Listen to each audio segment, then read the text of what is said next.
मुस्कान university से लौट रही थी। शाम का वक्त था। आसमान में ढलती धूप किसी बुझते दिए की तरफ टिमटिमा रही थी। जैसे ही वह बस से उतरी, उसने देखा कि घर की तरफ से पायल तेज कदमों से बाहर निकल रही थी। उसके चेहरे पर हवाइयां उड़ रही थी। आंखों में डर और घबराहट साफ झलक रही थी। मुस्कान कुछ पल के लिए ठिठक गई।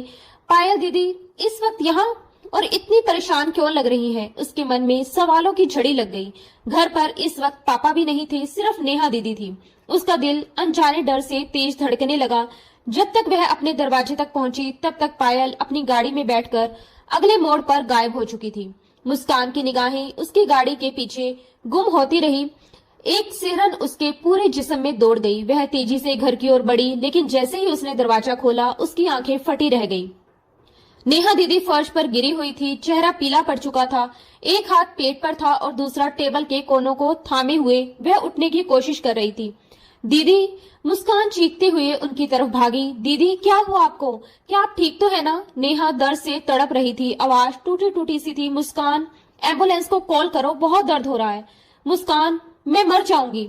मुस्कान के हाथ कांपने लगे। दीदी नहीं, आपको कुछ नहीं होगा, मैं हूं ना, मैं जीजू को फोन करती हूँ। नेहा ने सिर हिलाया। नहीं मुस्कान, राजवीर शहर में नहीं है, उन्हें फोन करने से कोई फायदा नहीं। तुम बस एम्बुलेंस बुलाओ। मेरा बच्चा, मुस्कान मेरा बच्चा। ये कहते कहते उनकी आंखें बंद होने लगी। दीदी दीदी आंखें खोलिए, मुस्कान चिल्लाती रही। उसने तुरंत एम्बुलेंस को कॉल किया और रोते हुए उनका सर अपनी गोद में रख लिया। कुछ ही देर में एम्बुलेंस की आवाज गूंज उठी। मुस्कान ने किसी तरह उन्हें स्ट्रेचर पर चढ़ाया और अस्पताल तक साथ गई। इमरजेंसी में डॉक्टरों ने तुरंत नेहा को अंदर ले लिया। मुस्कान दरवाजे के बाहर खड़ी थी। आंखों से आंसू रुक नहीं रहे थे। थोड़ी ही देर में उसके पापा भी ऑफिस से भागते चले आए। नेहा की सास इंदु जी और देवर सुनील भी वहां पहुंच चुके थे। पूरे अस्पताल में तनाव छा गया था। सबको मालूम था कि ये मामला किसी आम परिवार का नहीं है, क्योंकि राजीव आहूजा इस शहर का बड़ा बिजनेसमैन टाइकून था। नेहा वही थी जो आहूजा खानदान को वारिस देने वाली थी। अब हालात नाजुक थी।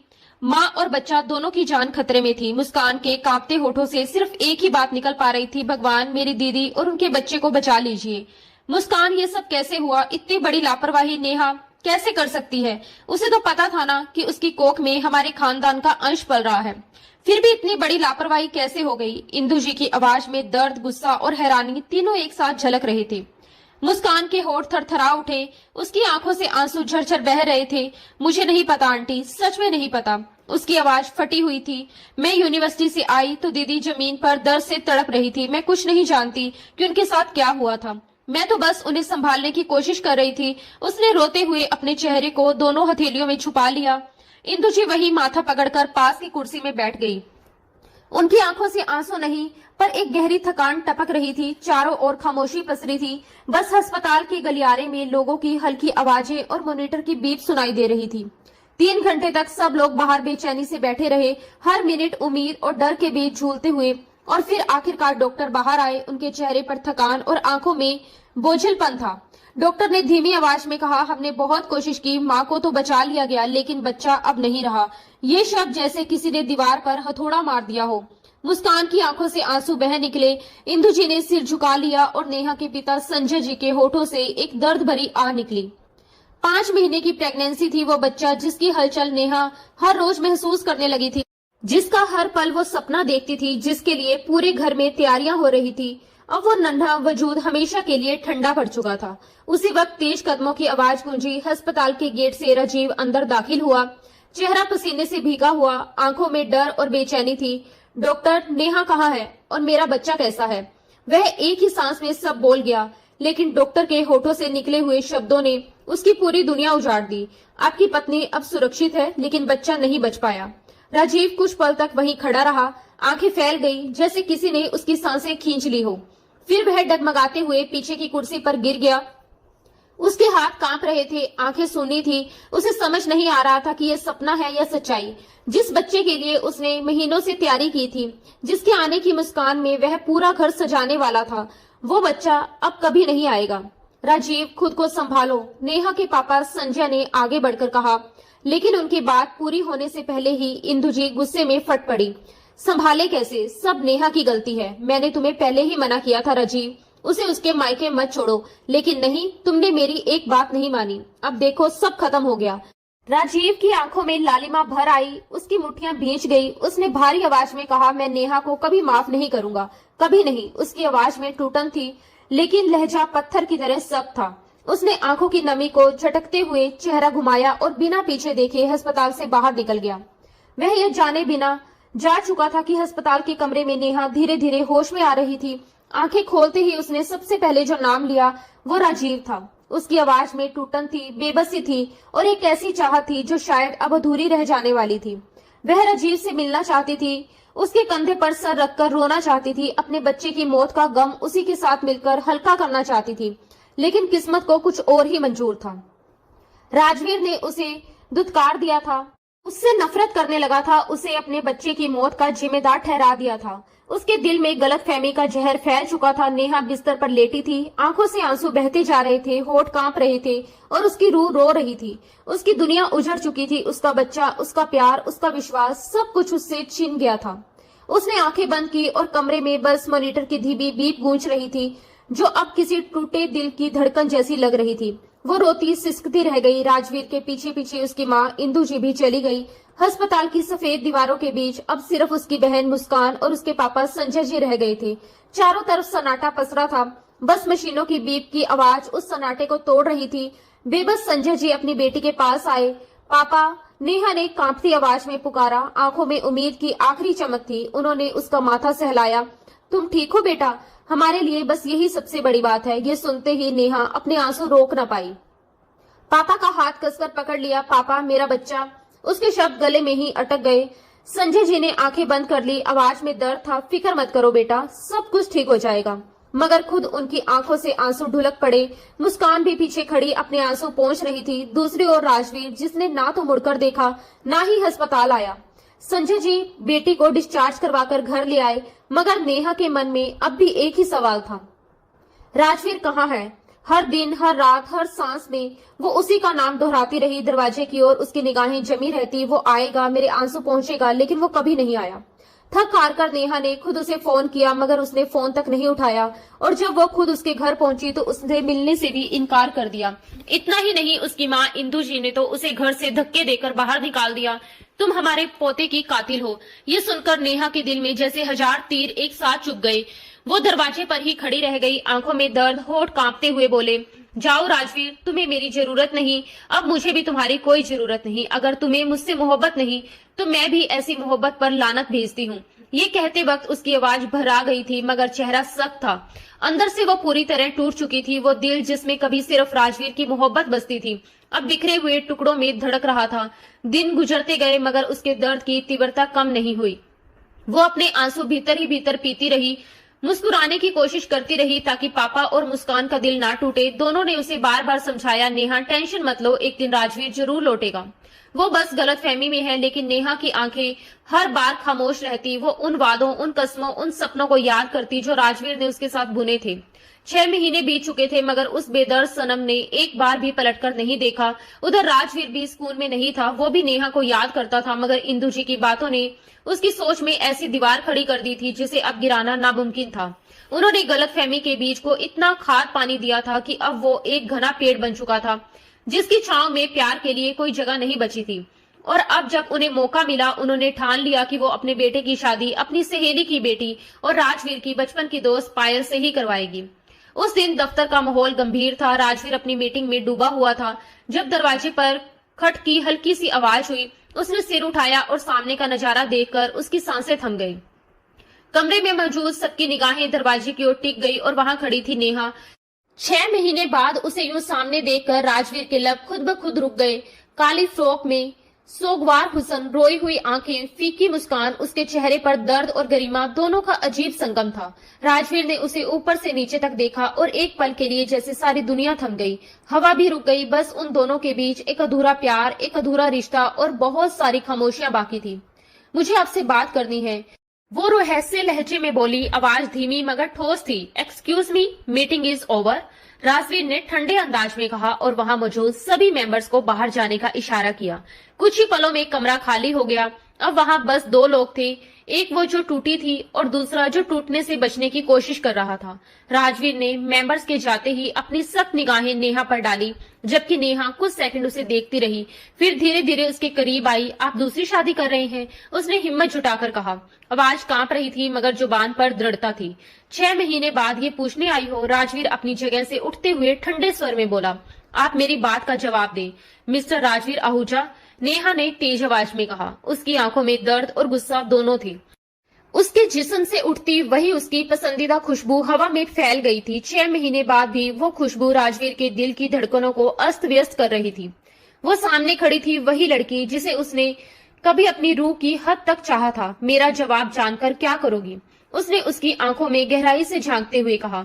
जो पूछा है उसका सीधा जवाब दीजिए, नेहा ने थरथराते लहजे में कहा। अगर मैं कहूँ हाँ कर रहा हूँ दूसरी शादी। राजवीर की ठंडी आवाज ने कमरे की हवा जमा दी। उसके शब्द सुनकर नेहा के होठ सूख गए, दिल की धड़कन जैसे थम गई। आप मुझे सजा दे रहे हैं? वो धीमी सांस लेते हुए बोली। सजा? सजा तो हम दोनों के लिए है और शायद अब सारी जिंदगी ये सजा हमें झेलनी पड़ेगी। राजवीर की आवाज में अब थकावट थी। मैं आपकी बीवी हूँ राजवीर, आप मेरे साथ ऐसा नहीं कर सकते, ये बेवफाई है। उसके आंसू अब उसकी पलकों से ढुलक चुके थे। बीवी हो इसलिए यहाँ खड़ी हो और सवाल करने की हिम्मत है, वरना तुम्हारी जगह कोई और होता तो अब तक। राजवीर की बात अधूरी रह गई। उसने चेहरा फेर लिया और बस इतना कहा, घर जाओ। नेहा वहीं जड़ सी खड़ी रह गई। उसे यकीन नहीं हुआ यही वो आदमी था जो उसे दीवानों की तरह चाहता था, जिसकी हर सुबह उसकी मुस्कान से शुरू होती थी और हर रात उसकी बाहों में खत्म। और आज वही शख्स उसे देखना तक नहीं चाहता। इन 6 महीनों में वो कितना बदल गया था। उसकी आंखों में अब मोहब्बत की जगह सिर्फ ठंडापन था। एक गलती, बस एक गलती ने उसकी पूरी जिंदगी उजाड़ दी थी। आंखों से बहते आंसुओं ने उसकी आखिरी उम्मीद भी तोड़ दी।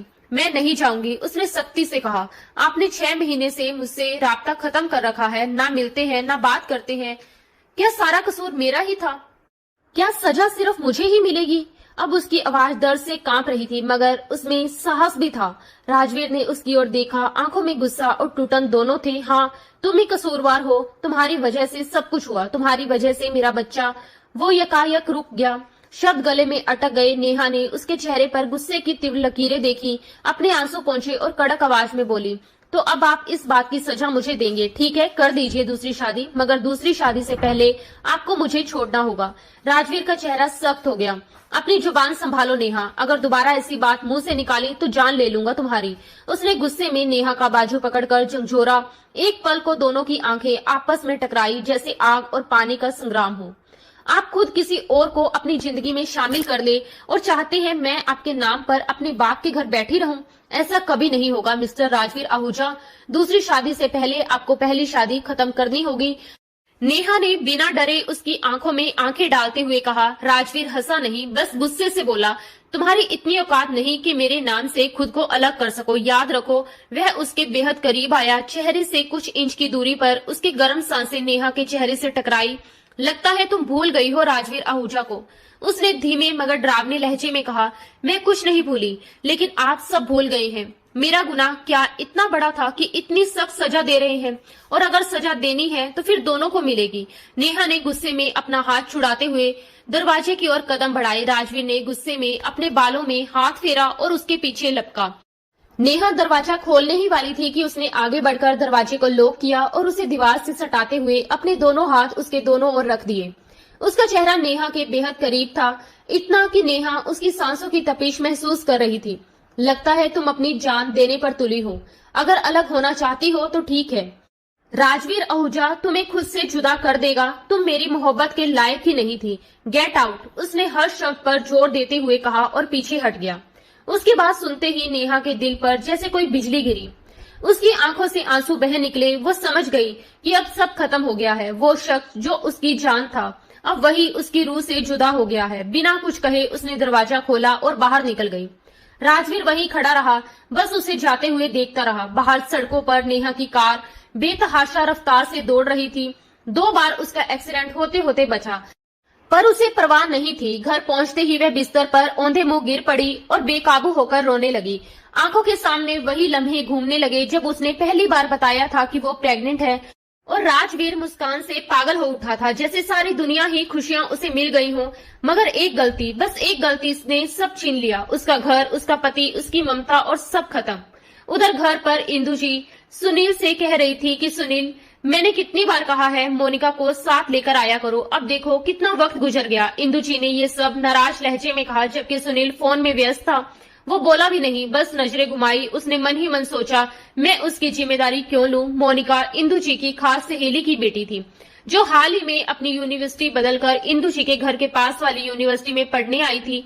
उसके माता पिता अपनी बड़ी बेटी के पास गए हुए थे, जिसकी डिलीवरी में कुछ दिक्कतें थी, इसलिए मोनिका को उन्होंने इंदु जी के पास छोड़ दिया था। वो लड़की थोड़ी जिद्दी थी और अपने हिसाब से जीती थी। हेलो आंटी, मोनिका की आवाज सुनकर इंदु जी ने मुड़कर देखा। अच्छा हुआ बेटा तुम आ गई, मैं बस खाना खाने लगी थी, तुम भी फ्रेश होकर आ जाओ। इंदु जी मुस्कुराते हुए बोली और किचन की तरफ चली गई। मोनिका ने सुनील को देखा। कितने अफसोस की बात है, मैं वहां तुम्हारा इंतजार करती रही और तुम आराम से घर आ गए। तुम्हें जरा सा भी एहसास नहीं कि मैं कैसे घर पहुंची। मोनिका ने दुख और गुस्से से भरे स्वर में कहा। सुनील ने बिना किसी भावना के उसकी तरफ देखा और बोला, मैं तुम्हारा एहसास क्यों करूं? कोई ठेका नहीं लिया मैंने तुम्हें लाने ले जाने का, अपने आने जाने का खुद इंतजाम करो। उसने बोहें चढ़ाते हुए कहा, फिर मोबाइल पॉकेट में डाला और अपनी जगह से उठकर कमरे की ओर बढ़ गया। मोनिका को उसकी बात पर गहरा अफसोस और झुंझलाहट हुई। वह उसके पीछे आई और तेज लहजे में बोली, जरूरी नहीं जिनका ठेका लिया जाए सिर्फ उनकी मदद की जाए, कभी कभी इंसानियत के नाते भी इंसान किसी की मदद कर देता है। बात करते करते वह अनजाने में उसके कमरे तक चली गई थी। सुनील पलटा, उसकी आंखों में सख्ती उतर आई। वह समझ गया कि मोनिका किस बात पर तंज कस रही है। तुम होती कौन हो मुझे ये सब कहने वाली? अपने काम से काम रखो और आउट ऑफ माई रूम, उसने बेहद रुखे अंदाज में कहा। मोनिका ने चारों तरफ नजर घुमाई तो सचमुच उसे एहसास हुआ कि वह गुस्से में बहस करते करते उसके कमरे तक आ पहुंची थी। शर्मिंदगी से उसका चेहरा लाल पड़ गया। उसने एक नजर सुनील पर डाली, होंठ भींचे और बिना कुछ कहे बाहर निकल आई। पीछे से सुनील ने गुस्से में दरवाजा जोर से बंद कर दिया। शाम को मुस्कान यूनिवर्सिटी से लौटकर सीधा अपनी बहन नेहा के कमरे में गई, जहां नेहा मुंह लपेटकर आंसू बहा रही थी। नेहा दीदी क्या हुआ, आप ठीक तो है ना? मुस्कान ने परेशान होकर बहन के माथे पर हाथ रखते हुए पूछा। मुस्कान ने उसे उठाते ही गले से जकड़ लिया और दोनों फूट फूट कर रोने लगी। मुस्कान ने द्रवित होकर पूछा, प्लीज दीदी मुझे बताओ ना क्या हुआ, तुम इस तरह क्यों रो रही हो? नेहा ने गले से उसे दूर करते हुए धीमे स्वर में कहा, वो दूसरी शादी कर रहे हैं। मुस्कान ने गहरी सांस भरी और वह अपनी दीदी को चुप करते हुए वह कमरे से बाहर चली गई। अगले दिन जब मुस्कान अपनी यूनिवर्सिटी गई तो उसे वहां पर सुनील मिला। वह भी मुस्कान की यूनिवर्सिटी में ही पढ़ता था। राजवीर की शादी की बात को लेकर मुस्कान सुनील से बहस करने लगी। मुस्कान ने गुस्से में सुनील को कहा, राजवीर पायल से दूसरी शादी करने जा रहा था, हद होती है बेशर्मी की, तुम्हें शर्म संकोच नाम की कोई चीज पता है? सुनील दांत पीसकर उसे घूरता रहा, अपनी जुबान संभालो। सुनील भड़क उठा और आगे बढ़ा, लेकिन उसके दोस्तों ने उसे रोक लिया। लेकिन मुस्कान रुकने को तैयार नहीं थी। क्या कर लोगे तुम? अपने भाई की करतूत को रोक पाओगे क्या? वह अपनी पत्नी होते हुए दूसरी शादी करने जा रहा है। उसकी चीख ने सारी हदें लांघ दी। अक्सर अपनी आदतों की वजह से परेशानी झेलने वाली मुस्कान फिर भी अपनी गलतियों से सीखती नहीं थी। खबरदार, अगर मेरे भाई के बारे में एक शब्द भी गलत कहा तो मुंह तोड़ दूंगा तुम्हारा। सुनील गुस्से में बेकाबू होते हुए बोला। उसकी आंखों में आग थी और हाथ गुस्से में मुक्का बने कांप रहा था। लेकिन मुस्कान बिल्कुल नहीं डरी। उसने तड़पते हुए कहा, लानत है तुम पर, एक गलत फैसले का साथ देते तुम्हें शर्म आनी चाहिए। सुनील पलटकर बोला, यू नो, पहले मुझे भी लगता था कि भाई का फैसला गलत है, लेकिन अब मुझे लगता है कि उनका फैसला 100% सही है। सुनील की दहाड़ इतनी तेज थी कि मुस्कान एक पल को सहम गई। उसकी आंखों में पानी उतर आया। मुस्कान, चलो यहाँ से। उसकी एक दोस्त ने उसे बाजू से पकड़ा और वहां से हटाना चाहा। तभी पीछे से एक आवाज आई, सुनील प्लीज, छुट्टी हो गई है तो आओ घर चलते हैं। अचानक एक लड़की ने आते ही सुनील की कलाई थाम ली। उसके चेहरे पर हल्की मुस्कान थी। मुस्कान की निगाहें तुरंत उस हाथ पर पड़ी जो सुनील की कलाई पर था, और सुनील जो गुस्से में मुस्कान को घूर रहा था, उसे एहसास तक नहीं हुआ कि मोनिका उसकी कलाई पर अपना हाथ रखे खड़ी है। मुस्कान ने उसे एक आखिरी बार सख्त निगाहों से देखा, झटके से अपना हाथ झटका और वहां से चली गई। उसके जाते ही बाकी सभी स्टूडेंट भी चुपचाप वहां से हट गए। क्या हुआ सुनील, कुछ मिस कर दिया मैंने? मोनिका ने शरारती मुस्कान के साथ आंखें चमकाते हुए पूछा। उसी पल सुनील की नजर अपने कलाई पर पड़ी तो उसने झटके से मोनिका का हाथ हटाया। दूर रहकर बात किया करो मुझसे, उसने ठंडे और सख्त लहजे में चेतावनी दी और बिना कुछ कहे गुस्से में वहां से निकल गया। मुस्कान, मेरी बात तो सुनो, कहाँ जा रही हो? उसकी दोस्त मोना ने मुश्किल से उसे रोका। वो भी अपने भाई जैसा है, बेवफा है वो। इतनी जल्दी तो मौसम भी नहीं बदलते जितनी जल्दी ये दोनों भाई बदल गए हैं। मुस्कान ने टूटे हुए लहजे में कहा। यार, वो बेवफा नहीं है, बस थोड़ा वक्त दो, सब ठीक हो जाएगा। मोना ने उसे समझाया। वक्त? भाड़ में गया वक्त, मुस्कान ने गहरी सांस लेते हुए कहा। देखा नहीं तुमने किस तरह उस लड़की ने उसका हाथ थामा था उसकी कलाई पर? वो गुस्से में बोली जा रही थी, उसे एहसास तक नहीं था कि उसके पीछे सुनील खड़ा है। मुस्कान, रिलैक्स, मोना ने कहना चाहा, लेकिन मुस्कान अब सुनने की हालत में नहीं थी। नहीं, बिल्कुल नहीं, वो बेवफा इंसान का भाई है और खुद भी वैसा ही निकला। देखा ना तुमने, उससे ज्यादा उम्मीद भी क्या की जा सकती है? मुस्कान ने दांत भींचते हुए कहा। उसी पल सुनील ने झटके से उसकी कलाई पकड़ी और बिना कुछ बोले उसे अपने साथ घसीट लिया। सुनील, छोड़ो मुझे। मुस्कान ने हड़बड़ाकर उसकी तरफ देखा, लेकिन सुनील उसकी एक ना सुनते हुए उसे यूनिवर्सिटी के सुनसान कोने की ओर ले गया। एक पेड़ के पीछे रुककर उसने उसे पेड़ से लगाते हुए सामने खड़ा हो गया। उसके दोनों हाथ पेड़ के तनों पर टिके थे और आंखों में तेज गुस्सा भरा था। उसने मेरी कलाई पर हाथ रखा, वो तुमने देखा? लेकिन मैंने उसका हाथ झटका, वो नहीं देखा, सुनील ने गहरी आवाज में कहा। उसकी गंभीरता और गुस्सा मुस्कान को और बेचैन कर रहा था। मुस्कान ने गहरी सांस ली, अब भी गुस्से में थी। मुझे कुछ भी नहीं देखना, तुम्हारा भाई कर रहा है ना दूसरी शादी, तुम भी कर लो दूसरी मंगनी। बल्कि मंगनी की क्या जरूरत है, डायरेक्ट शादी कर लो, उसने तड़पते हुए कहा और सुनील को जोर से पीछे धक्का देना चाहा, लेकिन वह 1 इंच भी अपनी जगह से नहीं हिला। सुनील ने गुस्से से उसकी दोनों कलाई पकड़ ली और जोर से पेड़ के तने के साथ सटा दिया। उसकी आंखों में भयंकर क्रोध था। बहुत ही गुस्सा भर गया है ना तुम्हारे अंदर, किसी की भी नहीं सुनती हो तुम, वह कहते हुए उसकी कलाइयां कसकर दबोच रहा था ताकि उसे थोड़ी सी तकलीफ भी पहुंचने लगे। छोड़ो मेरा हाथ, जालिम इंसान, दर्द हो रहा है मुझे, मुस्कान ने माथे पर बल डालते हुए घूर कर कहा। मुझे भी बड़ा धक्का लगा था यहाँ दिल में जब तुमने बिना सोचे समझे सबके सामने इतना कुछ कह दिया था। सुनील का अंदाज ठंडा था, फिर भी गुस्से से लबरेज, और वही ठंडापन मुस्कान के रूह तक उतर जाता था। जब सुनील गुस्से में था तो मुस्कान को उससे डर नहीं लगता था, पर जैसे ही उसके शब्दों में वही ठंडापन घुलता, मुस्कान के हाथ पांव सुन भी हो जाते थे। सुनील, अब की बार उसकी आवाज धीमी थी। नहीं, ऐसे नहीं, पहले वाले अंदाज में ही बात करो, वही सूट करता है। सुनील ने उसे झटकते से अपने सीने से लगाया तो मुस्कान की जान पर बनाई। धड़कनों का तालमेल, दोनों के जज्बात में तूफान मचा गया। लोगों की निगाह में एक मंगेतर है, लेकिन हकीकत में हमारा संबंध कितना गहरा है ये हमसे बेहतर कोई नहीं जान सकता। अपनी नाक को उसके नरम नाजुक गाल पर रगड़ता वह पल भर में उसके गाल लाल कर गया था और उसी स्पर्श के साथ मुस्कान के पूरे जिस्म में जैसे करंट सा दौड़ गया था। उनके बीच की नजदीकियों में एक अनकहा एहसास फिर से जाग उठा। वह दोनों दुनिया की नजरों से छिपकर शादी कर चुके थे, लेकिन मुस्कान की इज्जत की खातिर सुनील ने अपनी माँ इंदु जी को किसी तरह मुस्कान के लिए मना लिया था। अब सबके सामने वे मंगेतर के रूप में ही जाने जाते थे। जानबूझकर उन्होंने अपनी शादी की सच्चाई छुपाई थी, कहीं इंदु जी नाराज न हो जाएं, ये सोचकर, और आज तक किसी को इसका जरा सा भी अंदाजा नहीं होने दिया।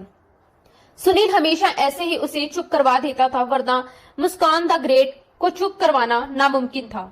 अगली सुबह नेहा मुस्कान से कह रही थी कि मैं उन्हें कभी माफ नहीं करूंगी। अचानक से नेहा की आवाज ने मुस्कान को ख्यालों से झंझोर दिया। दीदी प्लीज ऐसे रो रो कर खुद को परेशान मत करो, मर्द जात होते ही बेवफा है, मुस्कान ने गुस्से में कहा। नेहा ने तुरंत जवाब दिया, नहीं मुस्कान, अगर ऐसा होता तो माँ के जाने के बाद हमारे पापा भी तो दूसरी शादी कर सकते थे ना, पर उन्होंने तो आज तक वफा निभाई है, माँ के जाने के बाद भी कभी बेवफाई नहीं की। नेहा की बात पर मुस्कान चुप हो गई। वह सच कह रही थी। नेहा की माँ तब इस घर से अचानक चली गई थी जब नेहा सिर्फ 10 साल की थी और मुस्कान 6 साल की। कोई नहीं जानता था कि वो कहाँ गई। इंसान मर जाए तो एक दिन सब्र आ जाता है, मगर अगर कोई जीते जी छोड़ जाए वो जख्म कभी नहीं भरता। किसी ने कहा वो रिश्तेदारों के पास गई है, तो किसी ने ये तक कह दिया कि वो किसी और के साथ भाग गई है, मगर संजय जी ने किसी की बात पर भरोसा नहीं किया। उन्होंने हर जगह ढूंढा, हर दरवाजा खटखटाया, पर अनीता जी का कोई अता पता नहीं चला। और आज 13 साल बाद भी उन्होंने उम्मीद का दामन नहीं छोड़ा था। उन्हें अब भी यकीन था कि उनकी अनीता एक दिन जरूर लौटेगी। दीदी उठो ना, पहले फ्रेश हो जाओ फिर खाना खाते हैं, इस टॉपिक पर बाद में बात करेंगे। मुस्कान ने उसे समझाने की कोशिश की। अब कुछ कहने को बचा नहीं है मुस्कान, अब सिर्फ तलाक का नोटिस जाएगा उस राजवीर आहूजा को।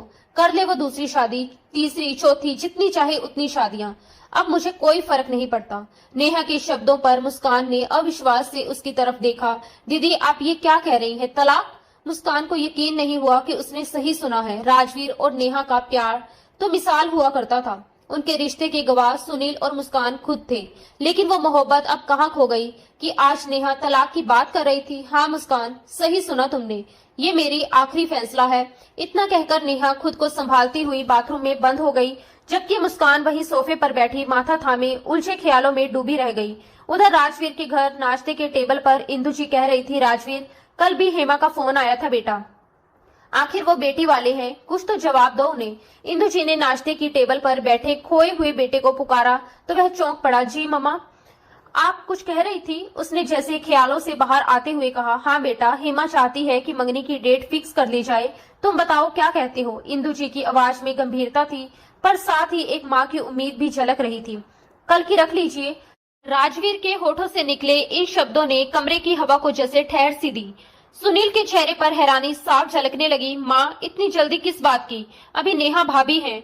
नाराजगी है तो क्या हुआ, रिश्ता तो है ना, तुम बीच में मत बोलो सुनील, ये बड़ों की बातें हैं। इंदु जी ने झट से टोका। राजवीर अपनी कुर्सी से उठ खड़ा हुआ। ये कागजी रिश्ता भी अब ज्यादा दिन नहीं चलेगा, उसने बेहद ठंडे और बेजवान लहजे में कहा। क्या मतलब है तुम्हारा? सुनील ने सख्त निगाहों से भाई को देखा। मतलब वही जो हर अनचाहे रिश्ते का होता है, दी एंड। इतना कहकर राजवीर लंबे डग भरता हुआ वहां से निकल गया। इंदु जी कुछ पल तक स्तंभ से उसके पीछे देखती रही, फिर धीमे स्वर में बोली, चलो अच्छा है, जान छूटेगी। अब तुम भी इस मंगनी को खत्म करो और अपने भाई की तरह आगे बढ़ो। एक मिनट माँ, सुनील ने उनकी बात बीच में काट दी। वो भाई है जो सुन लेता है, मान लेता है, लेकिन मैं सुनील हूँ, अपनी जिंदगी के फैसले खुद लेता हूँ और खुद ही निभाता हूँ। आप अपना खेल भाई के साथ खेलिए, मेरी जिंदगी में दखल देने की कोशिश मत कीजिए। उसकी आवाज में वो दृढ़ता थी जो शायद पहले कभी ना थी।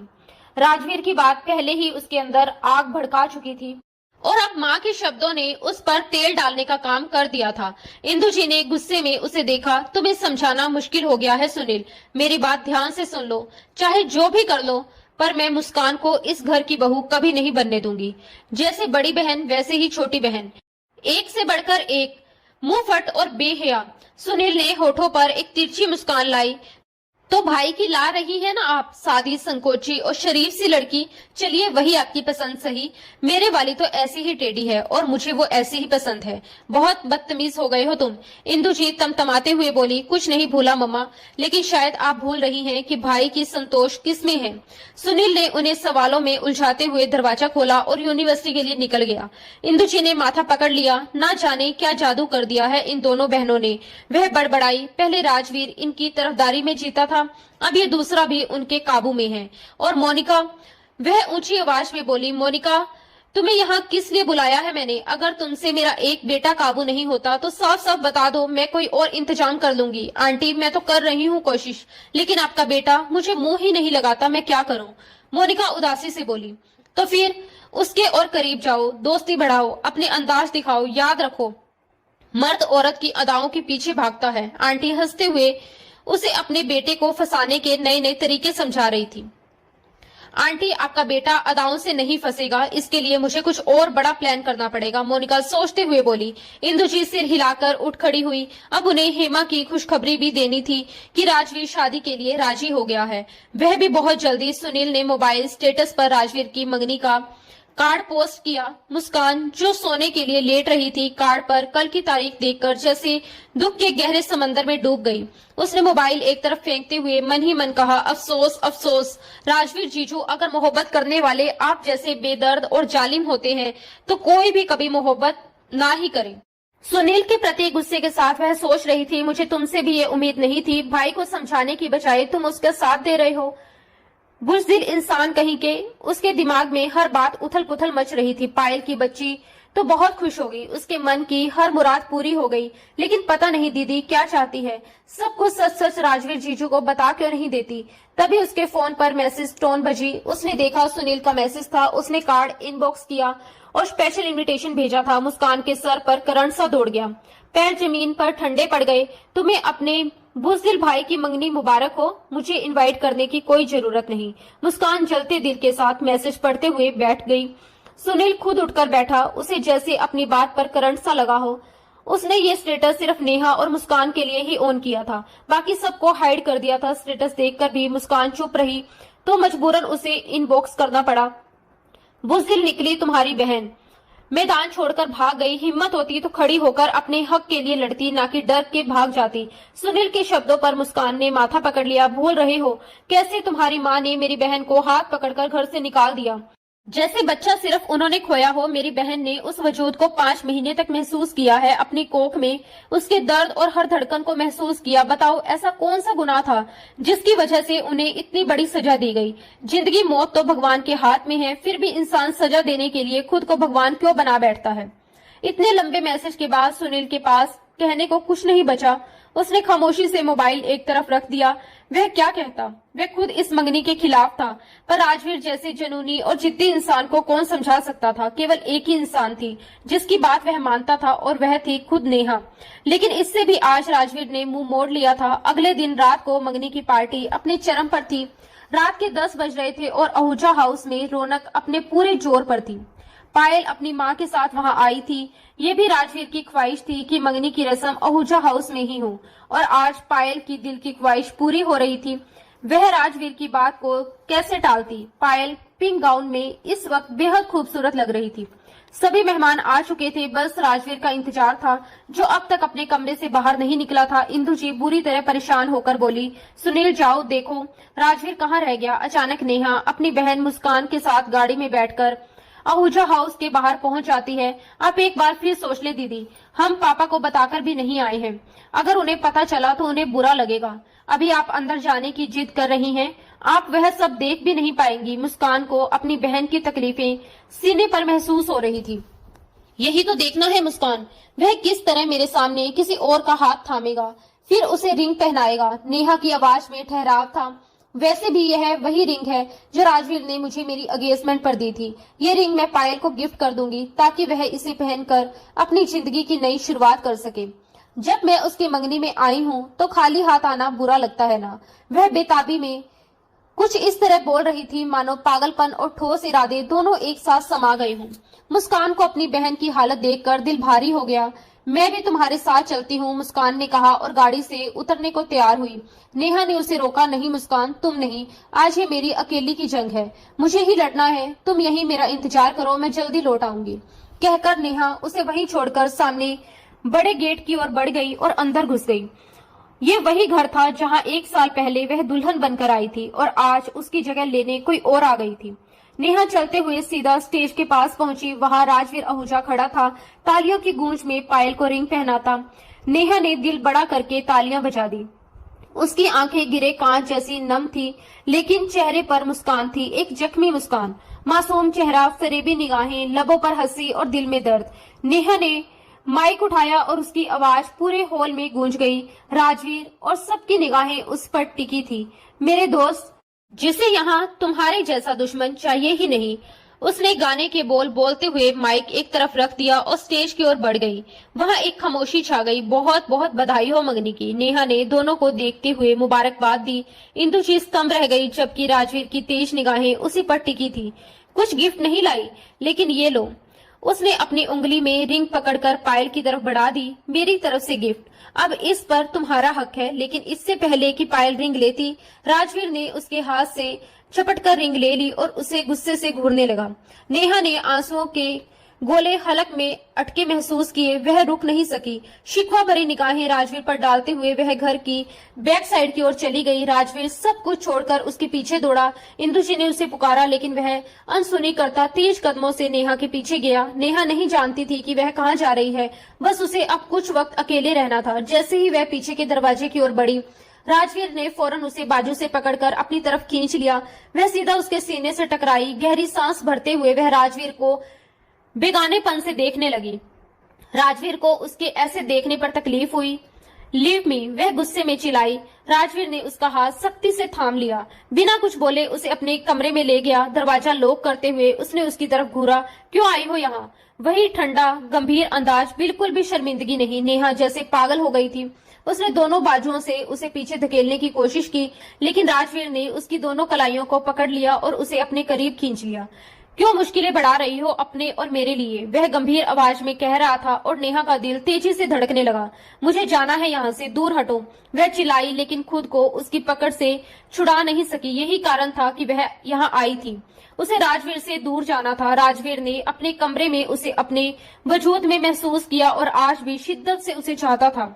उसके बिना उसका खुद का वजूद अधूरा लगता था। और अचानक राजवीर ने आगे बढ़कर अपने होठों से उसके होठों पर कब्जा जमाया। नेहा एकदम पत्थर जैसी हो गई। 6 महीने बाद ये स्पर्श उसे महसूस हुआ। इतने लंबे समय तक राजवीर ने उसे छुआ तक नहीं था। नेहा पैनिक होने लगी। वह बेकाबू हो रही थी, लेकिन राजवीर की पकड़ और भी सख्त होती जा रही थी। उसने उसे बिस्तर पर गिरा दिया। उसकी कलाइयों को तकियों पर रखकर उसका चेहरा निहारने लगा। नेहा रोते हुए उसे देख रही थी। क्या हुआ? इतना पैनिक क्यों हो रही हो? पहली बार तो नहीं छू रहा, राजवीर ने कहा और अपनी हक जताते हुए अपनी सांसें उसके साथ घोलने लगा। फिर बहुत प्यार से उसके माथे पर होठ रखे, उसकी आंखों में देखा और बारी बारी से अपने होठों को स्पर्श छोड़ता गया। नेहा पूरी तरह पत्थर जैसी हो गई थी। वह बिना पलके झपकाए उसे देख रही थी। राजवीर का जादू हमेशा की तरह काम कर गया था। आज भी उसने नेहा को अपने जादू में पकड़ लिया था और नेहा चाहकर भी उसके जादू से बाहर नहीं निकल पा रही थी। राजवीर ने दोबारा नेहा के नरम रसीले होठों पर और भी प्यार से अपने होठों का रस पान किया। पहले नेहा अपनी मोहब्बत का जवाब मोहब्बत से देती थी, लेकिन आज वह बस बेहरकत ही पड़ी रही। वह उसका साथ नहीं दे रही थी, लेकिन रोक भी नहीं रही थी। राजवीर ने उसका ये अंदाज देखा तो गुस्से में हल्का सा ऊपर हो गया और अपनी शर्ट निकालकर दूर फेंक दी। उसके इरादों को देखकर नेहा की जान निकल रही थी। पूरे जिस्म में जैसे करंट दौड़ गया।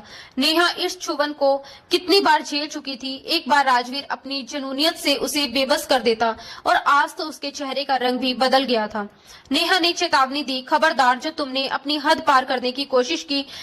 लेकिन अब राजवीर होश में कहाँ था। पूरे 6 महीने के बाद उसकी महबूब बीवी उसकी बाहों में थी तो खुद पर काबू कैसे पाता। उसका सारा गुस्सा और सारी नफरत पल भर में गायब हो गई। उसे याद बस ये था कि नेहा का नरम नाजुक वजूद उसकी बाहों में है।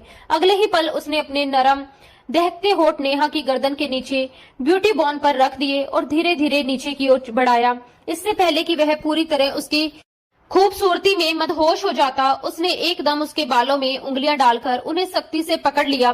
मुझे घर जाना है राजवीर। इस बार उसकी आंखों में नमी थी। राजवीर ने अपनी खुमार भरी नजरों से उसे देखा और बेड पर खींचकर अपने सीने पर गिरा लिया। तुमने मुझे बहुत हल्के में लिया नेहा आहूजा। इतने करीब आकर कौन पत्थर दिल इंसान होगा जो जाने देगा। 6 महीने का हिसाब लेने के लिए उसने नेहा को बेड पर लिटाकर अपने और उसके बीच के सारे पर्दे गिरा दिए।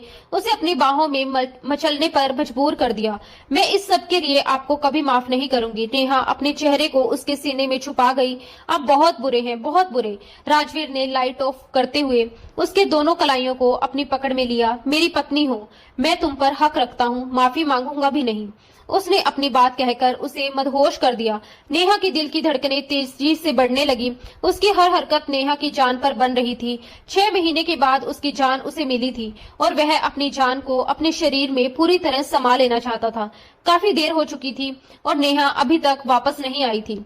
मुस्कान गाड़ी में बैठी उसका इंतजार कर रही थी। उसने गाड़ी आहूजा हाउस से थोड़ी पीछे एक बड़े पेड़ के नीचे खड़ी की थी ताकि गाड़ी पेड़ की छाया में छिपी रहे। रात का वक्त था, इसलिए सड़क पर अकेले गाड़ी खड़ी करना उसे ठीक नहीं लगा। वह बार बार नेहा को कॉल कर रही थी, लेकिन नंबर बंद जा रहा था। हे भगवान, दीदी कहाँ रह गई? वह परेशान होकर बुदबुदाई, क्या करूं, राजवीर को कॉल लगाऊं या सुनील को? वह उलझन में थी। कुछ देर सोचने के बाद उसने सुनील को कॉल लगा दी। उधर सुनील राजवीर को नेहा का हाथ थामे अपने कमरे की तरफ जाते और फिर कमरे का दरवाजा बंद करते देख चुका था। यह सब देखकर उसके चेहरे पर एक अजीब सी मुस्कान आई थी। तभी उसने मोबाइल स्क्रीन पर मुस्कान की कॉल देखी और तुरंत रिसीव किया। बोलो मुस्कान, उसने सहजता से कहा। दीदी कहाँ है? मुस्कान ने गुस्से में कहा। मुझे क्या पता, मुझसे को पूछ रही हो? सुनील ने लापरवाही से जवाब दिया। देखो सुनील, ज्यादा नाटक मत करो। मुझे पता है दीदी आहूजा हाउस के अंदर है, मैं उनके साथ ही आई थी। कब से बाहर वेट कर रही हूँ, लेकिन वो वापस नहीं आई। मुस्कान ने सख्त लहजे में कहा। क्या कहा तुमने? तुम बाहर हो? वक्त देखा है, आधी रात हो रही है। सुनील ने घड़ी देखते गुस्से से कहा, मुझे लेक्चर मत दो, बस दीदी को भेजो। मुझे उनकी चिंता हो रही है। तुम्हारी दीदी वही है जहां उन्हें होना चाहिए, लेकिन लगता है तुम्हें थोड़ी डोज चाहिए। सुनील ने ताना मारा। उसके बाद मुस्कान ने गुस्से में मोबाइल को घूरा। मुझ पर अपनी अकड़ मत दिखाया करो, डरती नहीं मैं तुमसे, समझे? उसने तिल मिलाकर कहा और कॉल काट दी। आ गया बड़ा मुझे सीधा करने वाला। वह बड़बड़ाई और मोबाइल डैशबोर्ड पर पटक दिया। संजय जी शहर से बाहर थे, वरना मुस्कान इस तरह घर से अकेले कभी न निकलती। अब उसे गाड़ी में बैठे बैठे डर सा लगने लगा था। दीदी को एहसास तो होना चाहिए, कोई ऐसे छोड़कर जाता है क्या? वह खुद से बड़बड़ा रही थी। तभी उसकी गाड़ी के पास किसी के कदमों की आहट सुनाई दी।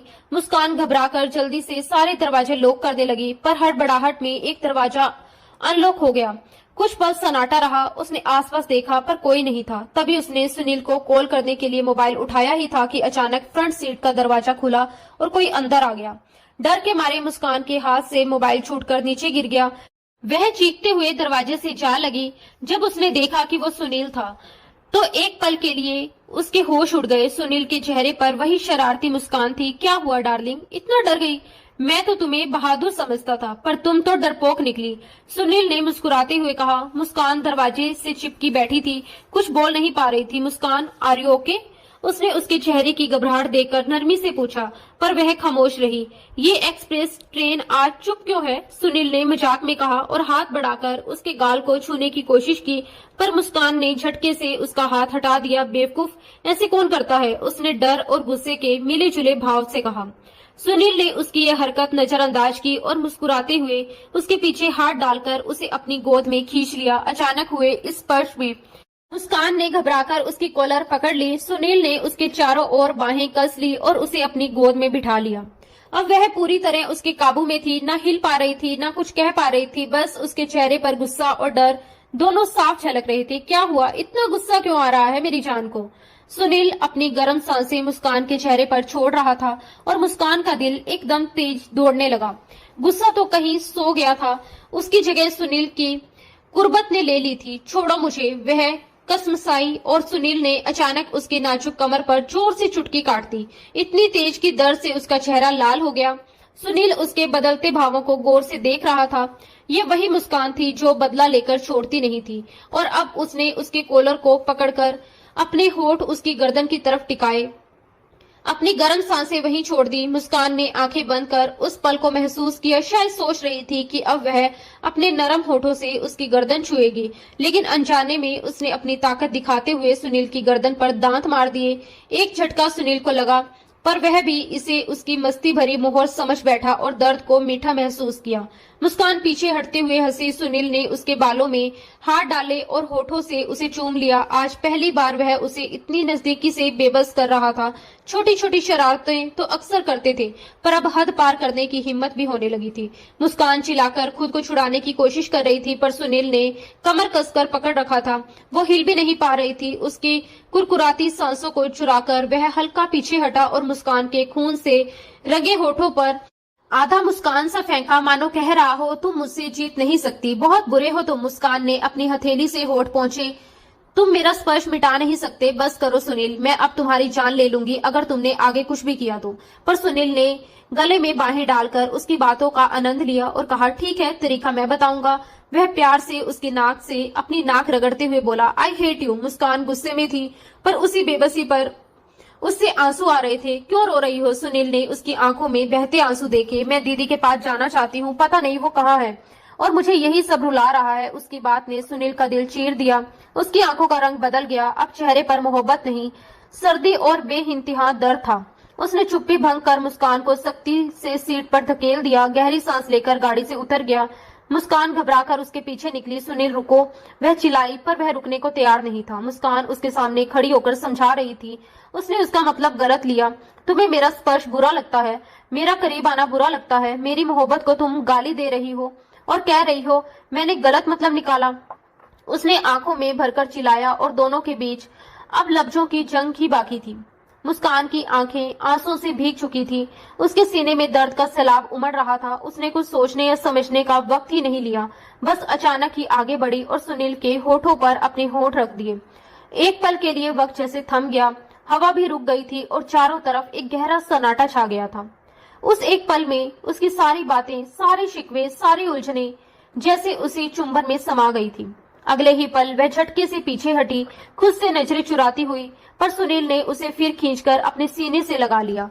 उसकी पकड़ में इतना दर्द था, मगर इतना ही अपनापन भी। सुनील की आंखों में अब गुस्सा नहीं, एक अजीब सी नरमी थी। मुझे तुम्हारा छूना बुरा नहीं लगता सुनील, मुस्कान ने कांपती आवाज में कहा। ना ही तुम्हारे करीब आना, बल्कि तुम्हारी बाहों में मुझे वो सुकून मिलता है जो मैं किसी को बता नहीं सकती। उसकी आवाज में झलकते प्यार ने सुनील को पल भर के लिए खामोश कर दिया। फिर वह मुस्कुराया, मगर उस मुस्कान में दर्द था। तो फिर बिना वजह मुझसे दूर क्यों हुई? मेरी वजह से तुम्हारी डिग्री लटक गई और तुम बार बार उसी यूनिवर्सिटी के चक्कर काटती रही। मैंने कहा भी था कि आओ मेरे पास, मगर तुमने मना कर दिया। अब खुद सोचो, अगर तुम हमेशा के लिए मेरे पास आ जाओ तो सब झंझट खत्म हो जाए। उसने उसकी ठोड़ी उठाते हुए कहा, मैं तुम्हें सबसे छुपा लूंगा, हमेशा के लिए अपने पास रखूंगा। मुस्कान ने उसका चेहरा देखा, उसकी आंखों की गहराई में डूबती जा रही थी। फिर मासूमियत से बोली, सुनील, दीदी और राजवीर जीजू के बीच सब कुछ ठीक हो जाएगा ना? सुनील ने होठों पर हल्की मुस्कान सजाते हुए जवाब दिया, हो जाएगा। आज के बाद सब कुछ ठीक हो जाएगा। उसके लहजे में कुछ रहस्यमय था, जिससे मुस्कान थोड़ी असहज हुई। क्या मतलब? आज के बाद सब कैसे ठीक हो जाएगा? उसने सवाल किया। सुनील बस मुस्कुराया, उसकी नाक दबाते हुए बोला, ना पूछो तो ज्यादा अच्छा है। क्यों ना पूछूं? मुस्कान जिद पर अड़ गई। अभी नहीं बता सकता, शादी के बाद बताऊंगा, कहकर उसने बात टाल दी। सुबह की पहली किरणों के साथ ही नेहा की आंख खुली। उसके पास राजवीर गहरी नींद में सोया था। रात के सारे पल एक एक करके उसकी आंखों के सामने तैरने लगे। उसकी सांसें भारी हो गई, आंखें भर आई। धीरे से उठकर वह बाथरूम गई। आईने में खुद को देखकर उसकी आंखों में नमी उतर आई। मुझे अभी यहाँ से जाना होगा। राजवीर के उठने से पहले उसकी मंगनी हो चुकी है, अब इस रिश्ते की कोई गुंजाइश नहीं बचती। उसने खुद से बुदबुदाया। दुपट्टा सर पर ओढ़कर वह धीरे धीरे कमरे से बाहर निकली। राजवीर की नींद टूट चुकी थी। उसने उसे चुपचाप जाते देखा। उसके चेहरे पर कोई शिकन नहीं थी, मगर आंखों में तूफान था। वह सिगरेट का पैकेट उठाते हुए खुद से बुदबुदाया, तुम लाख कोशिश कर लो नेहा, लेकिन मुझसे दूर नहीं जा सकती। तुम हमेशा मेरी रहोगी, मरते दम तक। वह हल्की सी मुस्कान छोड़कर आंखें बंद कर गया। मुस्कान की आंख सुनील की शरारत भरी गुदगुदी से खुली थी। गाड़ी की खिड़की से आती हल्की धूप उसके चेहरे पर पड़ रही थी और हवा में रात की मिठास अब भी बाकी थी। पूरी रात दोनों ने यूं ही गाड़ी में गुजार दी थी, कभी बातों में, कभी हंसी में, कभी एक दूसरे की आंखों में खोकर। सुनील ने फिर से उसकी कमर में उंगली से गुदगुदी की तो वह खिलखिलाकर हंस पड़ी। उसकी वह मासूम नटखट सी हंसी सुनील के दिल को छू गई। उसने आगे बढ़कर उसके होठों पर अपने होठ रख दिए, उसकी हंसी को अपने सीने में समेट लिया। एक पल को वक्त जैसे ठहर गया हो। हवा रुक गई थी, सिर्फ दिलों की धड़कनें सुनाई दे रही थी। तुम्हारी मुस्कान मेरी जिंदगी की सबसे बड़ी मुस्कान है, सुनील ने उसकी कान में धीमे से कहा और उसे फिर से अपनी बाहों में भींच लिया। मुस्कान ने अपनी आंखें बंद कर ली, जैसे दुनिया की सारी शांति उसी के सीने में छुपी हो। अचानक गाड़ी का दरवाजा खटखटाने की आवाज आई। दोनों चौंक पड़े। दरवाजे के बाहर नेहा थी। दीदी, अब आपको देखकर वो क्या सोचेगी? मुस्कान ने डरते हुए कहा। सुनील मुस्कुराया और बोला, कुछ नहीं सोचेगी, जानती है वो भी यार, आखिर शादीशुदा है और शादीशुदा कपल्स क्या करते हैं ये उन्हें भली भांति पता है। उसने आंख मारी और आराम से गाड़ी से उतर गया। नेहा ने उसकी ओर देखा, पर तुरंत नजरें झुका ली। जैसे ही सुनील घर की तरफ बढ़ा, नेहा फौरन गाड़ी में बैठकर अंदर चली गई। कमरे में पहुंचते ही सुनील ने एक लंबी सांस ली। उसकी कमर में दर्द था, क्योंकि पूरी रात उसने सीट की बेड पर टेक लगाकर मुस्कान को अपनी गोद में लिए जागते हुए बिताई थी। दूसरी ओर नेहा सीट से टिककर आंखें बंद किए बैठी थी। उसकी सांसें भारी थी। दीदी, आप ठीक तो है ना? मुस्कान ने उसकी तरफ झुककर पूछा। नेहा ने आंखें खोली, एक गहरी सांस ली और बुदबुदाई, बहुत दोगला इंसान है वो, एक तरफ पायल से मंगनी करता है और दूसरी तरफ मेरे साथ। उसकी आवाज टूट गई और आंसू बह निकले। क्या हुआ आपके साथ? मुस्कान ने सहमते हुए पूछा। नेहा ने खुद को संभालते हुए कहा, कुछ नहीं, गाड़ी तेज चलाओ। उसने चेहरा दूसरी तरफ घुमा लिया। मुस्कान चुप हो गई, पर उसके मन में सवालों का तूफान मचल रहा था। उधर आहूजा हाउस में तूफान पहले से ही उठ चुका था। आखिर तुम चाहते क्या हो राजवीर? इंदु जी की आवाज पूरे हॉल में गूंज रही थी। एक तरफ पायल से मंगनी करते हो और दूसरी तरफ वो लड़की सुबह तुम्हारे कमरे से निकलती है, ये सब क्या है? उनका गुस्सा 7वें आसमान पर था। राजवीर चुपचाप खड़ा था, मगर उसके चेहरे पर जमी शिकने उसके भीतर के ज्वालामुखी को बयां कर रही थी। तभी उसने ठंडी आवाज में कहा, वो बीवी है मेरी, तो मैं कौन हूँ? पायल ने पीछे से रुकते हुए पूछा। राजवीर ने नजरें उठाई और कहा, तुम मंगेतर हो। उसकी आवाज में अजीब सी नरमी थी, पर आंखों में कठोरता साफ झलक रही थी। पायल का चेहरा एकदम उतर गया। उसने अपनी माँ की तरफ देखा, जैसे वहां से कोई जवाब मिल जाएगा। राजवीर, पायल से शादी से पहले तुम्हें अपनी बीवी को तलाक देना होगा। पायल की माँ ने कहना शुरू कर दिया कि राजवीर ने टेबल पर रखा गुलदान उठाकर पूरी ताकत से जमीन पर पटक दिया। आवाज पूरे घर में गूंज उठी। वो गुलदान कनाडा से लाया था, बेहद कीमती, मगर उस पल उसकी अहमियत राख बन गई। कुछ कह रही थी आप? राजवीर ने ठंडी मगर तीखी आवाज में पूछा। सबकी नजरें उसकी तरफ टिक गई। इंदु जी के चेहरे पर हैरानी थी। Rajveer, are you okay? उन्होंने धीमे से पूछा। राजवीर मुस्कुराया, मगर वो मुस्कान डरावनी थी। अब ओके हूँ ममा, उसने कहा और कुर्सी घसीट कर आराम से टेबल पर बैठ गया। राजवीर, तुम ऐसे बर्ताव नहीं कर सकते हमारे साथ। ये मंगनी किसी जबरदस्ती से नहीं हुई थी, जैसे तुम हमें मुजरिम बना रहे हो, इंदु जी ने सख्त लहजे में कहा। राजवीर ने पायल की आंखों ही आंखों में डालकर कहा, मुजरिम तो तुम हो। क्या मतलब? पायल ने घबराते हुए पूछा। वो उठा, उसकी तरफ बढ़ा और बेहद ठंडे स्वर में बोला, मतलब ये कि जुर्म हुआ है, बहुत बड़ा जुर्म, जिसकी माफी भी नहीं मिलेगी, चाहे मांगो तब भी नहीं। राजवीर ने कहर भरी निगाहों से पायल को देखा। कहना क्या चाहते हो तुम? पायल ने ठंडी लेकिन चुनौती भरी आवाज में पूछा। उसकी आंखों में हैरानी नहीं बल्कि जवाब पाने की जिद थी। राजवीर धीरे धीरे अपनी जगह से उठा। उसके कदमों की आहट इतनी भारी थी कि कमरे का हर शख्स खामोश हो गया। वह पायल के बेहद करीब आया, उसकी आंखों में झांकते हुए बोला, तुम जानती हो अभी मेरा क्या दिल चाहता है? चाहता है कि तुम्हें इसी वक्त जिंदा जमीन में गाड़ दूं, ताकि तुम्हारी सांसें हमेशा के लिए थम जाए। उसके शब्दों में इतना जहर था कि सबके रोंगटे खड़े हो गए। सुनील, जो ऊपर अपने कमरे में सोने गया था, नीचे की हलचल और टूटने की आवाज से चौंक कर भागा आया। उसने देखा टेबल के पास टूटा हुआ गुलदान बिखरा हुआ पड़ा है और राजवीर का चेहरा खून उतरने जैसा लाल था। आखिर मैंने ऐसा क्या किया है? तुम मुझे मारने पर उतारू हो गए, पायल ने गुस्से में चीख कर कहा। राजवीर ने उसकी तरफ इशारा करते हुए गरज कर कहा, तुमने मेरे बच्चे को मार डाला, इस दुनिया में आने से पहले ही उसका खून कर दिया। तुम हो मेरे बच्चे की कातिल। सन्नाटा छा गया। सभी हैरानी से एक दूसरे का चेहरा देखने लगे। पायल की मां ने घबराकर बेटी की आगे कदम बढ़ाए। ये कैसी बकवास है, हमारी बेटी ऐसा कभी नहीं कर सकती। लेकिन राजवीर ने दहाड़ते हुए कहा, खबरदार, आप भी बराबर की गुनहगार हैं। मेरे पास सबूत है, कानून देगा आपको सजा। मेरे बच्चे को तुम लोगों ने मुझसे छीन लिया।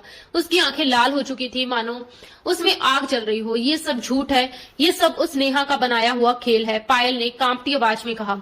मैं तो गई ही नहीं थी वहां पर, वो खुद ही फिसलकर सीढ़ियों से गिरी थी।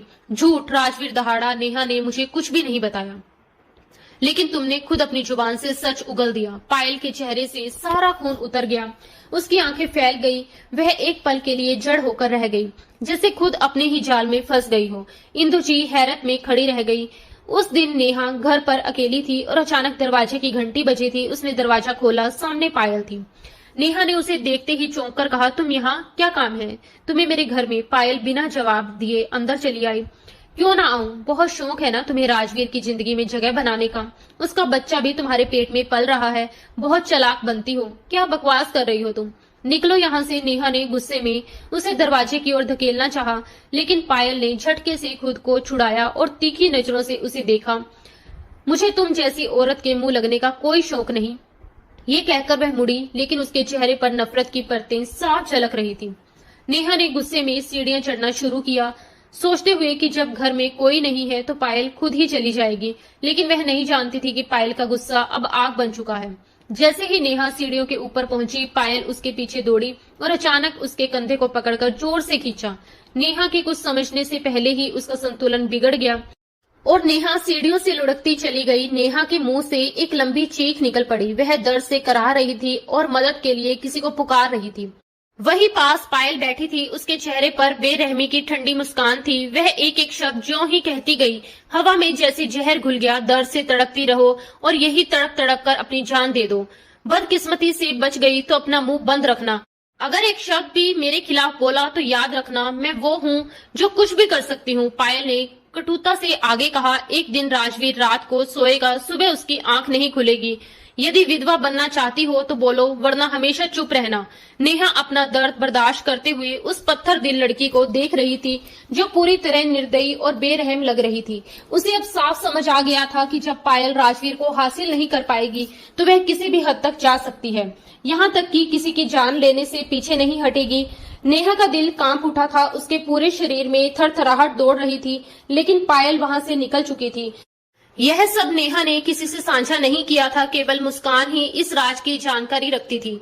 मुस्कान को भी नेहा ने कसम दी थी कि वह किसी को इस राज की भनक नहीं लगने देगी और सही समय आने पर पायल के खतरनाक इरादों की चेतावनी जरूर देगी। परंतु राजवीर ने नेहा को कभी इतना मौका ही नहीं दिया कि वह कुछ कह सके। बच्चे के चले जाने का दुख दोनों के दिलों में था, लेकिन राजवीर ने नेहा की ओर तक नहीं देखा। नेहा ने ठान लिया कि अब ये राज सिर्फ उसके पास रहेगा कि उसके बच्चे का कातिल कोई और नहीं बल्कि पायल ही है। पर दुर्भाग्यवश ये राज खुल गया। सुबह जब नेहा अपने कमरे से बाहर निकली, थोड़ी ही देर बाद राजवीर भी कमरे से बाहर आया। वह गेस्ट रूम के पास से गुजरते हुए माँ और बेटी की बातचीत सुन गया, जिसमें पायल बिना किसी डर के कह रही थी उसने नेहा और राजवीर के बच्चे को मारकर अपने लिए रास्ता साफ कर लिया है। राजवीर ने वह सारी बातें ध्यान से सुनी और उसे तुरंत समझ आ गया कि पायल कितनी खतरनाक और चालाक है। उसने ये सारी बातें रिकॉर्ड भी कर ली थी ताकि बाद में इसका सबूत उसके पास रहे। राजवीर, मेरी बात सुनो, ये सब झूठ है, गलत है, ऐसा कुछ नहीं है, प्लीज मेरी यकीन करो। पायल की आवाज कांप रही थी, उसकी आंखों में डर और बेबसी दोनों थे। वह अपनी बेगुनाही साबित करने की कोशिश में चीख रही थी, चिल्ला रही थी, पर राजवीर पर जैसे अब किसी बात का असर नहीं रहा था। उसका चेहरा पत्थर सा सख्त और दिल पूरी तरह टूटा हुआ था। उसकी आंखों में सिर्फ धोखे और दर्द की परतें दिखाई दे रही थी। वह पहले ही पुलिस को फोन कर चुका था। कुछ ही देर में पुलिस वहां पहुंची और बिना देर किए पायल और उसकी मां को हिरासत में ले लिया गया। बेटा, कुछ तो ख्याल करो, पायल तुम्हारी बचपन की दोस्त है, उसी के नाते मेरे बारे में थोड़ा सोच लो। पायल की मां ने कांपते हाथों से राजवीर को सामने हाथ जोड़ दिए। उनकी आवाज में विनती थी, डर था और एक मां का दर्द भी। पर राजवीर अब किसी को सुनने की हालत में नहीं था। उसने ठंडी नजरों से उन्हें देखा और धीमे लेकिन दृढ़ स्वर में कहा, अगर मुझे नुकसान पहुंचाने की कोशिश की होती तो शायद माफ कर देता, लेकिन मेरी नेहा और मेरा होने वाले बच्चे को नुकसान पहुंचाया गया और उसके लिए मैं आप लोगों को कभी माफ नहीं कर सकता। इंस्पेक्टर साहब, ले जाइए इन्हें। राजवीर का गला रूंध गया था, पर उसने अपनी कमजोरी किसी को नहीं दिखाई। पुलिस जब पायल और उसकी मां को लेकर चली गई तो उसके भीतर का सारा गुस्सा, दर्द और टूटन जैसे एक साथ बाहर आ गई। वह पास की कुर्सी पर बैठते ही ढह गया, आंखों से आंसू बह निकले। इंदु जी ने पास आकर उसके कंधे पर हाथ रखा, लेकिन राजवीर ने झटक दिया। शायद उसे अभी किसी का सहारा नहीं चाहिए था। तभी सुनील उसके पास आया। उसने अपने भाई को उस हालत में देखा तो तुरंत उसके सामने घुटनों के बल बैठ गया। भाई, जो होना था हो गया। हर काम में भगवान की मर्जी होती है। अब जो बीत गया है उसे बदला नहीं जा सकता। बस अब नेहा को घर ले आओ। ये घर उन्हीं का है, उनके होने से ही ये घर घर लगता है और मुझे पूरा यकीन है वो आने से मना नहीं करेंगी। सुनील ने उसका हाथ थामा और उसे समझाने की कोशिश की। राजवीर ने सुनील की तरफ देखा, उसकी आंखों में दर्द, ग्लानि और पश्चाताप था। इंदु जी भी बोल उठी, सुनील ठीक कह रहा है राजवीर, बहुत ज्यादती कर दी हमने नेहा के साथ। अब वक्त है अपनी गलती सुधारने का। हमने उसे बहुत दुख दिए, बहुत बार तोड़ा है। अब उसे छोड़ने का वक्त है, उससे माफी मांगने का वक्त है। कहते कहते उनकी आंखों से आंसू बह निकले। राजवीर अब भी खामोश था, लेकिन उसके भीतर कुछ टूट चुका था और शायद कुछ बदल भी रहा था। उधर नेहा घर लौटते ही अपने कमरे में चली गई थी। पूरे दिन किसी ने उसे बाहर नहीं देखा। शाम तक वह कमरे में बंद रही, जैसे हर बात, हर दर्द अपने भीतर समेट लेना चाहती हो। तभी मुस्कान को अपने पापा का फोन आया। वो कुछ ही देर में पहुंचने वाले थे। मुस्कान ने राहत की सांस ली और तुरंत नेहा के कमरे में गई। वहां पहुंचते उसने देखा कि नेहा अपना सामान पैक कर रही थी। ये देखकर मुस्कान हैरान रह गई। दीदी, ये क्या कर रही हैं आप? अचानक ये सब क्यों? उसने हैरान होकर पूछा। नेहा का चेहरा थका हुआ था, आंखें सूजी हुई थी और आवाज बेहद धीमी। वह बिना कुछ बोले बस कपड़े बैग में रखती रही। मुस्कान ने आगे बढ़कर उसका हाथ थाम लिया। अभी ऐसा मत करो प्लीज, जब तक पापा घर नहीं आ जाते मैं आपको कहीं नहीं जाने दूंगी। उसने उसके हाथ से बैग छीन लिया। मुझे मत रोको मुस्कान, मैं यहाँ एक मिनट भी नहीं रह सकती। मैं अपनी फीलिंग्स नहीं बता सकती, प्लीज मत रोको। नेहा ने मुस्कान के हाथ से अपना बैग छीना और कदम बाहर की ओर बढ़ाए। वह हॉल तक पहुंची ही थी कि सामने से उसके पिता संजय जी के साथ राजवीर अंदर आए। गुस्से से नेहा ने बैग जमीन पर फेंका और मुंह फेर कर खड़ी हो गई। मुझे नहीं लगता कि वह तुम्हारी बात मानेगी राजवीर। संजय जी ने अपनी बेटी को गुस्से में देखकर कहा, आप मुझे एक मौका तो दीजिए, मैं मना लूंगा उसे। राजवीर ने संजय जी को फोन पर सारी बात बता दी थी, इसलिए अब वे दोनों ही घर आए हुए थे। नेहा ने चुपचाप अपने कमरे की तरफ चलना चाहा, पर राजवीर ने पीछे चलते हुए भीतर आकर दरवाजा अंदर से लॉक कर दिया। खबरदार जो मेरे पास भी आए, आज मैं बिल्कुल बर्दाश्त नहीं करूंगी, नेहा ने उंगली दिखाते हुए चेतावनी दी। तुम मुझे अपने पास आने से रात को भी नहीं रोक पाई थी, तो अब भी नहीं रोक पाओगी।